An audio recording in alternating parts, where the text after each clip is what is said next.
तो आज का टॉपिक है refraction through a parallel glass slab.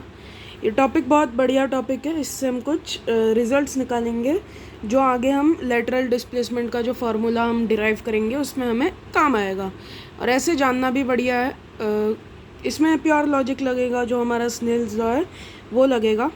तो देखो, जैसे यहाँ से ये एक पैरेलल ग्लास स्लैब है। ये क्या है हमारा? Parallel glass slab. Parallel glass slab मतलब क्या? इसके जो साइड्स हैं वो पैरेलल है, like a rectangle, you can say rectangle type का है ये। ग्लास स्लैब से मतलब तो आप समझ ही गए होंगे। ग्लास स्लैब देखिए, जैसे घर में भी होता है ना, जिन पे हम सामान रखते हैं, वैसे ग्लास के जो बने हुए, ऐसे थाली नहीं मैं कह सकता, कार्डबोर्ड जैसे होते हैं बट ग्लास के होते हैं। तो उनका जो ऐसे जो थोड़ा सा पतला वाला जो साइड होता है, वहाँ से अगर लाइट गई तो कैसे क्या क्या होगा वो सब हम डिस्कस करेंगे। तो जैसे ये यहाँ पे हम देखें तो समझो कि यहाँ से मान लेते हैं कि ऐसे करके कोई रे आई, ठीक है, ऐसे करके कोई रे आई, यहाँ पे इसने हिट किया। पॉइंट ऑफ इंसिडेंस के इधर नॉर्मल बनाओ, नॉर्मल यानी परपेंडिकुलर लाइन। तो ये एंगल बोल दो I1 बोल दो, ठीक है। तो यहाँ से ये क्या जा रही है? ये एयर है, हाँ, यहाँ पे, और ये अंदर हमारा ग्लास है, ठीक है। यहाँ पे एयर है, यहाँ पे ग्लास है। अब एयर से डेंसर है ग्लास, ऑप्टिकली डेंसर होता है ग्लास। तो इसमें क्या होगा, हमारी जो रे है वो क्या करेगी? टूवर्ड्स द नॉर्मल बेंड हो जाएगी। तो जाती तो कुछ ऐसे है ना, ऐसे ऐसे ऐसे ऐसे जाती, बट ये क्या करेगी? नॉर्मल के तरफ थोड़ी सी मुड़ जाएगी ऐसे करके। अब देखो, ऐसे ये ट्रैवल करते जाएगी। ये एंगल जो ये बना रही है नॉर्मल के साथ, इसे हम अभी के लिए I2 कह देते हैं। इससे इंसिडेंट मत मानना, I2 हम बस इसका नाम रख रहे हैं ऐसे ही, ठीक है।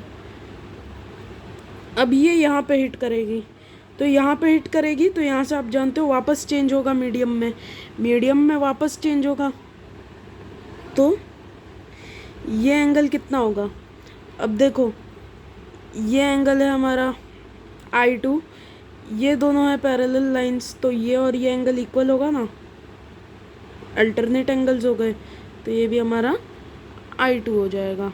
I2 से बढ़िया क्या बोल दो, इसे R1 बोल दो, आपको कोई कन्फ्यूजन ना हो इसके लिए R1 बोल दो इसे, ठीक है। यह R1 हो जाएगा हमारा। तो इसके बाद इधर आएगी रे, ये पॉइंट ऑफ इंसिडेंस, इसके इधर हमने नॉर्मल बनाया, तो ये और ये एंगल हमारा इक्वल आया। ये हम सिंपल जो ज्योमेट्री हम अभी तक आज तक पढ़ते आए हैं उससे इजीली निकाल सकते हैं।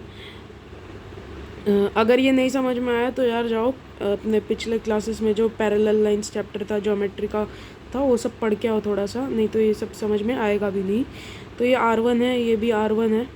अब ठीक है, ये नॉर्मल हुआ। अब ये जा रही है from denser to rarer medium, तो ये जाती तो कुछ ऐसे है ना, बट ये क्या करेगी? ऐसे करके बेंड हो जाएगी, ठीक है, ऐसे बेंड हो जाएगी। तो ये जो बेंड होगी ना, ये रे, अब यहाँ पे अगर हम स्नेल्स लॉ लगाए, स्नेल्स लॉ आप क्या करो, पहले फर्स्ट रिफ्रैक्शन जो यहाँ पे हमारा फर्स्ट सरफेस से जो रिफ्रैक्शन हुआ है, ये फर्स्ट बोल दो, ये सेकंड सरफेस, फर्स्ट सरफेस से जो रिफ्रैक्शन हुआ है वहाँ पे स्नेल्स लॉ लगाओ। तो वहाँ पे अगर स्नेल्स लॉ लगाया तो ऊपर एयर है, तो N1 sin I is equal to N2 sin R। तो फॉर फर्स्ट रिफ्रैक्शन, फर्स्ट के लिए यहाँ पे हम क्या करेंगे, N1 1 है हमारा। एयर का रिफ्रैक्टिव इंडेक्स क्या होता है? जनरली 1 होता है। तो I1 हमारा पता नहीं हमें, तो I1 is equal to N2 two sin R। तो 1 हमने यहाँ पे मान लिया है। अगर आप चाहो तो एयर की जगह कोई और भी मीडियम यहाँ पे मान सकते हो। तो चलो मैं यहाँ पे साइन होगा, सॉरी, ये साइन होगा। तो यहाँ पे चलो क्या कर लेते हैं, हम इसे N1 कह देते हैं, एयर के रिफ्रैक्टिव इंडेक्स को एक बार के लिए n1 मान लेते हैं ताकि आपको कोई कन्फ्यूजन ना हो। तो यहाँ पे n1 है, ठीक है, इतना समझ में आ रहा होगा। तो अब क्या करो, सेकंड में लगाओ स्नेल्स लॉ। सेकंड में क्या होगा, इसका रिफ्रैक्टिव इंडेक्स और ये क्या हो जाएगा, ये इस वाले केस के लिए एंगल ऑफ इंसिडेंस हो जाएगा ना, ये सरफेस के लिए ये एंगल ऑफ इंसिडेंस हो जाएगा। और ये जो होगा, ये कैसे गई रे, ऐसे करके गई, ये जो पूरा एंगल होगा ये क्या हो जाएगा, एंगल ऑफ रिफ्रैक्शन। तो इसे जो हम बोलते हैं ना, इसे हम एंगल ऑफ इमर्जेंस बोलते हैं, इसे ई से डिनोट किया जाता है। तो जब दो रिफ्रैक्शन करके किसी पैरेलल ग्लास स्लैब से कोई रे अगर बाहर निकले किसी भी ग्लास के इससे ऑब्जेक्ट से, मीडियम से जब ऐसे करके निकले, तब उसे हम क्या कहते हैं, जो लास्ट में एंगल बनाता है refracted angle, angle of refraction sorry, उसे हम एंगल ऑफ इमर्जेंस कैसे और ई से डिनोट करते हैं। तो ठीक है, इतना समझ में आया। अब इसका क्या था, n2 था, इसका n1 था। तो यहाँ पे अगर लगाए तो क्या हो जाएगा, n2 साइन r1, या r1 था, r1 will be equal to, sorry नीचे का नहीं दिख रहा होगा, हाँ, तो n2 sine r1 will be equal to what, n1 sine e है हमारा एंगल। तो यहाँ पे देखो ये इक्वल है, इक्वालिटी का एक साइड अगर इक्वल होगा तो उसके दूसरे साइड्स भी इक्वल होंगे। तो ये बोल दो इक्वेशन 3 हो गया, ये इक्वेशन 4 हो गया, 1 2 ऐसे हमने इन्हें बोल दिया था इसलिए। तो from 3 and 4 we can say, from 3 and 4 n1 sine i will be equal to n1 sine e, n1 sine i1 sorry will be equal to n1 sine e. तो n1 यहीं से कैंसिल हो जाएगा, तो क्या बचेगा, sine i1 is equal to sine e. तो ये क्या इम्प्लाई करता है कि i1 will be equal to e. तो ये आपको समझ में आ गया होगा। तो यहाँ पे यही जो रिज़ल्ट है यही हमें याद रखना होता है, टू बी रिमेंबर्ड, ये रिमेंबर करना है आपको। तो यही रिज़ल्ट हमें याद रखना होता है। वैसे तो अगर हमें रिफ्रैक्शन पता है तो इजीली, अगर मैं आपको यहाँ पे डिराइव करने कहता, ये अगर मैं किसी क्वेश्चन के फॉर्म में इसे इल्यूस्ट्रेट करता तभी भी आप में से बहुत से बच्चे कर लेते ये। तो ये देखो यहाँ पे I1 मतलब ये जो एंगल है ये इसके इक्वल होता है। तो ये I1 E के इक्वल होता है, I1 E के इक्वल होता है। इसका मतलब क्या, ये जो है ये वाला जो होगा एक्सटेंड, यहाँ पे मैंने थोड़ा ऐसे करके कर्व करके एक्सटेंड कर दिया है गलती से, इसे आप एक्सटेंड करोगे तो ये और ये एक दूसरे के पैरेलल होंगे, तभी तो दोनों एंगल्स इक्वल हो पाएंगे, है ना। तो इससे ही हम क्या करेंगे, अपने नेक्स्ट जो हमारा टॉपिक है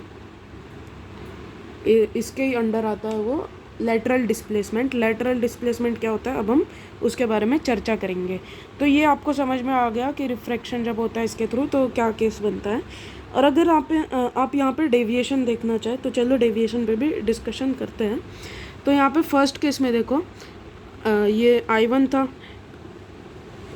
I1 बड़ा है, R1 छोटा हो गया, तो ये पूरा एंगल कितना होगा, ये वाला पूरा एंगल I1 ही होगा ना। और ये R1 है, और डेविएट कितना हो गई रे, ऐसे जाती इतनी डेविएट हो गई। तो आप अगर I1 माइनस R1 कर दो तो आपके पास ये बचेगा, I1 मतलब ये पूरा माइनस R1, तो आपके पास क्या बचेगा, ये बचेगा ना। तो ये क्या होगा, हमारा डेविएशन, ये हमारा डेविएशन होगा।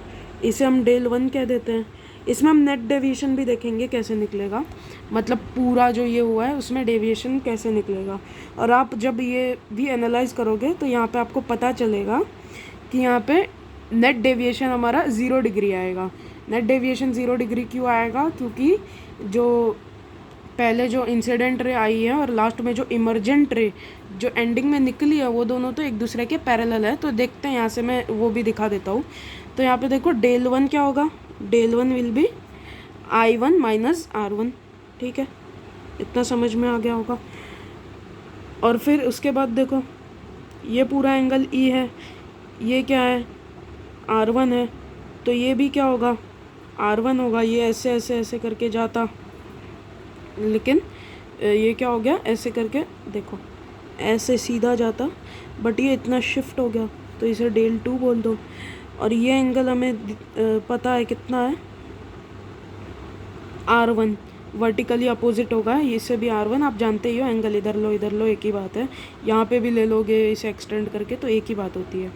तो ये बड़ा एंगल कितना है, E, ये क्या है R1, तो E माइनस R1 हमारा ये मिलेगा हमें, ये पूरा एंगल है E, तो E माइनस R1, तो हमें क्या बचेगा हमारे पास, ये बचेगा डेल टू हमारे पास बचेगा। तो डेल टू हमारा क्या आएगा, देखो del two will be equal to E minus R1। तो अब देखो ये I1 और E हम ऑलरेडी निकाल चुके हैं कि क्या है, इक्वल है। तो I1 is equal to E, तो इसे हम क्या कह सकते हैं, I माइनस R1। तो यहाँ से हमें क्या मिल जाएगा, डेल वन जो है वो डेल टू के इक्वल है। नेट डेविएशन क्या होता है, del one plus del two, ये जो सिंबल होता है इसे डेल कहा जाता है, del one plus del two, मतलब फर्स्ट सरफेस से जो डेविएशन हुआ और सेकंड सरफेस से जो डेविएशन हुआ उसका सम।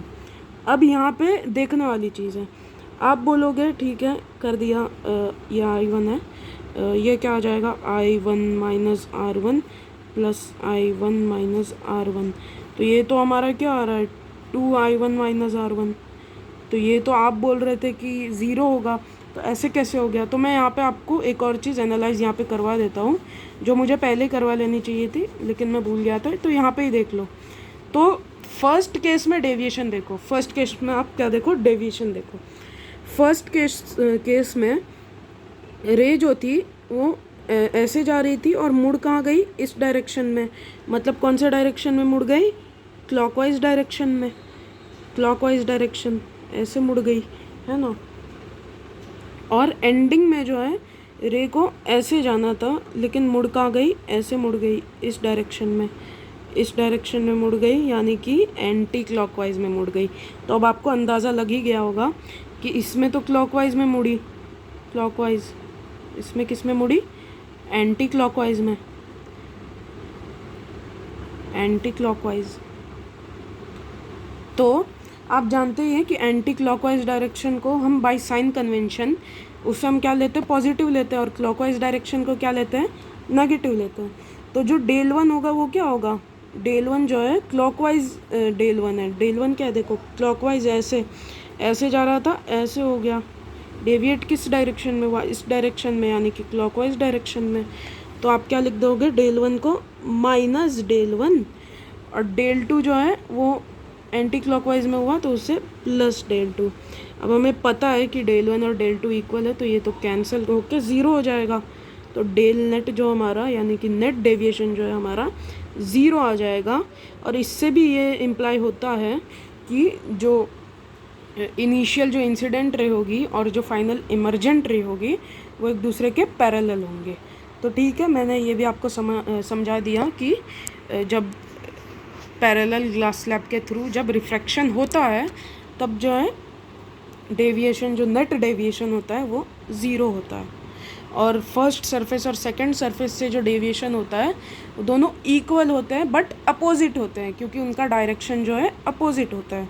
तो यहाँ पे इसमें आप क्या लिख दोगे, according to sign convention minus del one will be equal to del two. तो ठीक है, ये मैंने आपको समझाने की कोशिश की है, तो आपको ये तो बहुत बढ़िया से समझ गया होगा। तो refraction through a parallel glass slab हमने बहुत बढ़िया से डिस्कस कर लिया। अब जल्दी जल्दी हम क्या करेंगे, अपना लैटरल डिस्प्लेसमेंट का डेरिवेशन करते हैं। ठीक है, तो चलिए करते हैं।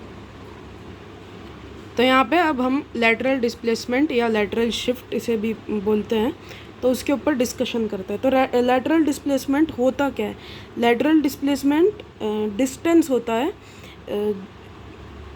इंसिडेंट रे और जो इमर्जेंट रे फाइनल होती है उसके बीच में क्या दूरी होती है, उसे हम लैटरल डिस्प्लेसमेंट कहते हैं।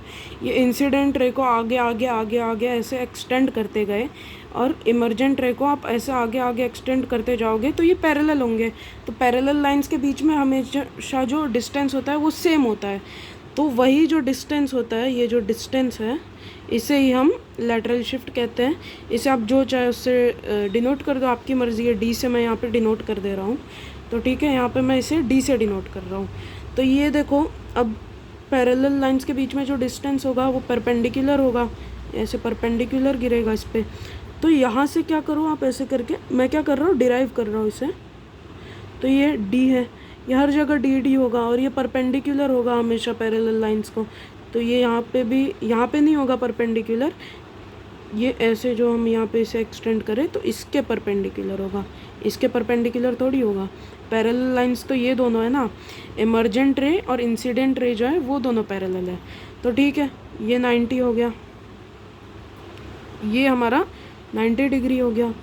ये एंगल हमारा आर मान लिया, R1 माना था पहले, आर मान लिया अभी के लिए, ठीक है। और हम क्या बोल देते हैं, ये पॉइंट ए है, ये पॉइंट हमारा बी है, ये पॉइंट हमारा सी है, और इसे हम एक्सटेंड कर दें तो ये पॉइंट हमारा डी बोल देते हैं। मुझे यहाँ पे डेरिवेट इसे क्या करना है, डिराइव करना है, इसलिए मैं ये सब चीज़ें कर रहा हूँ। तो डेरिवेशन आपको पता रहनी चाहिए, इससे बहुत सी चीज़ें आप सीखोगे, खुद भी करो आप इसे डिराइव एक बार जब समझ जाओ तो ये थिकनेस को हम क्या बोल देंगे, टी होगा। और ये ऑलरेडी गिवन है, मैं अभी लिखना भूल गया था, ये टी, इसका जो ग्लास स्लैब का थिकनेस है वो ऑलरेडी गिवन है। तो ये ए डी जो है ये टी के इक्वल होगा, ये अभी से ही हमें पता है। तो यहाँ पे ये एंगल क्या है, डेल 1 है। तो यहाँ पे अगर आप साइन डेल 1 लिखना चाहो, sine del 1, sine of del 1, तो साइन ऑफ डेल 1 क्या होगा, परपेंडिकुलर यानी अपोजिट साइड अपॉन हाइपोटेन्यूज। तो परपेंडिकुलर क्या है इसके, डी है ना, डी है, और हाइपोटेन्यूज हमारा क्या है, ए सी, ए सी। और सिमिलरली ये हो गया हमारा इक्वेशन 1। और फिर आप क्या कह सकते हो कि cos R, cos R, cos R, cos R क्या होगा, base, base upon hypotenuse. Base क्या है, ए डी, ए डी किसके इक्वल है, टी के, और हाइपोटेन्यूज क्या है, ए सी अपॉन ए सी। तो यहाँ पे आप क्या कह सकते हो, हमारा जो ए सी है वो क्या है, a c is equal to t by cos r. तो अब ये टी बाई जो कॉस आर आया है, ए सी की वैल्यू, ये अगर आप यहाँ पे पुट करो तो क्या आएगा, देखो, sine del 1 is equal to D upon T by cos R. अब ये टी बाई कॉस आर को इधर भेज दो तो क्या हो जाएगा, sine del 1 into T by cos R is equal to D, that is lateral displacement. अब ये आपको मिल गया, तो ये एक एक्सप्रेशन हो गया। लेकिन अगर हम इसे और सिंप्लीफाई करना चाहें तो और सिंप्लीफाई कर सकते हैं। डेल 1 क्या है यहाँ पे हमारा, डेल 1 है हमारा angle of incidence minus angle of refraction. ये पूरा क्या, angle of incidence minus angle of refraction, तो हमारे पास डेल 1 बचेगा। तो आप इसे क्या लिख सकते हो, तो हम क्या कह सकते हैं, हमारा लेटरल शिफ्ट या लेटरल डिस्प्लेसमेंट का एक्सप्रेशन क्या बन गया, साइन I1, और I सिंपली I लिख दो, माइनस R, ये जो I1 है इसे यहाँ पे I लिख लिया मैंने, upon cos R into T. T is the thickness of the glass slab. तो ये आप आराम से यहाँ पे हमने डिराइव कर दिया, बहुत इजी डेरिवेशन थी, आपको ऐसे ही देख के भी याद हो गई होगी। तो एक बार क्या करना, इसे अपने कोई रफ पेज पे खुद डिराइव करने की कोशिश करना, तो इसकी अंडरस्टैंडिंग आपकी खुद की भी बढ़ेगी और थोड़ा ट्रिगोनोमेट्री की भी प्रैक्टिस हो जाएगी। इतना तो आपको वैसे आता ही होगा। तो यहाँ पे हमने क्या किया, आप देख सकते हो हमने ये सब यहाँ पे किया है। इसकी जो वैल्यू हमारी आई, कॉस आर को हमने टी बाई ए सी लिखा, तो ए सी हमारा क्या आ गया, टी बाई कॉस आर, तो उसे हमने इसमें पुट कर दिया ए सी के जगह पे, तो टी बाई कॉस आर। फिर टी बाई कॉस आर को हमने साइन डेल 1 के पास भेजा, तो वो क्या हो जाएगा, इधर डिवाइड हो रहा था तो उधर जाके क्या हो जाएगा, मल्टीप्लाई हो जाएगा। तो मल्टीप्लाई हो गया तो sine del 1 into T cos R, ये हमारे लिए लेटरल डिस्प्लेसमेंट जो कि हमने डी यहाँ पे माना हुआ है उसका एक्सप्रेशन आ गया था, बट उसे और सिंप्लीफाई करके हमने i minus r, sine i minus r लिख दिया है। तो होप करता हूँ ये तो आपको समझ में आ गया होगा कि लेटरल डिस्प्लेसमेंट हमने कैसे डिराइव किया। बहुत इजीली मैंने इसे डिराइव करने की कोशिश की है, और मैंने जो पैरेलल ग्लास स्लैब का भी जो कॉन्सेप्ट पूरा समझाया, रिफ्रैक्शन उसके थ्रू कैसे होता है, क्या होता है, वो भी मुझे लग रहा है कि आपको अच्छे से समझ में आ गया होगा। तो आज मैंने कितने 3 वीडियोस डालने वाला हूँ, ये भी मैं आज ही डाल दूँगा शायद। तो हमने आज बहुत कुछ कवर कर लिया है। तो ऐसे ही आप इसके नोट्स अच्छे से बनाते रहना, ऐसा नहीं कि आज कर रहे हो नोट्स कभी और बना रहे हो। तो नोट्स इसके साथ ही साथ बनाते रहना, और ख़ुद भी डिराइव करने की इसे कोशिश करना। वैसे ये डेरिवेशन शायद ही किसी के एग्ज़ाम में आएगी, क्योंकि ये तो है ही नहीं, तो CBSE के लिए नहीं है। ICSE में होती होगी तो पता नहीं, क्योंकि मैंने कभी ICSE का पढ़ा है नहीं। मैंने पहले से ऑलरेडी पढ़ रखा है 12th का, इसलिए मुझे ये सब आता है, इसलिए मैं आपको भी एक्सप्लेन कर रहा हूँ। तो यहाँ पे हमने लेटरल डिस्प्लेसमेंट का भी एक्सप्रेशन निकाल लिया है। इसे भी आप रिमेंबर करना है आपको सामने कभी अगर इससे रिलेटेड कोई क्वेश्चन आ गया तो आप इजीली टैकल कर सकते हो, और मैं तो क्वेश्चंस लेने ही वाला हूँ, वहाँ पे टैकल करना तो आना ही चाहिए आपको। तो होप करता हूँ ये वाला वीडियो आपको पसंद आया होगा। तो अगर अच्छा लगा हो तो लाइक ज़रूर कर देना, चैनल को सब्सक्राइब कर देना। आज के लिए इतना ही, बाय।